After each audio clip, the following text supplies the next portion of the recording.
حقيقة هذا أقول لكل الشباب وعن حب أقول عمي روحوا الفرع اللي تحبوه.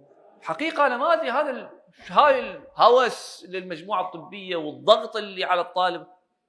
إنسان يروح في الشيء اللي يحبه يبدع فيه. أما في شيء أنا معدلي هذا وعد الأهل يقولون ما أدري كذا وهذا بتعيين مركزي. الرزق بيد الله سبحانه وتعالى، لا بيد أبو مصطفى رئيس الوزراء ولا بيد ما أدري هيئة التعيين المدري كذا، ماكو شيء حكي. الرزق بيد الله سبحانه وتعالى. بعدين أنت في أي مجال تصنع من نفسك أيقونة، تصنع من نفسك إنسان ناجح، الكل يبحث عنك في أي مجال. اليوم من أدنى الأشياء اللي عندنا في الجامعات شنو؟ مو إدارة واقتصاد. بعد ما يروح كل شيء يروح إدارة واقتصاد.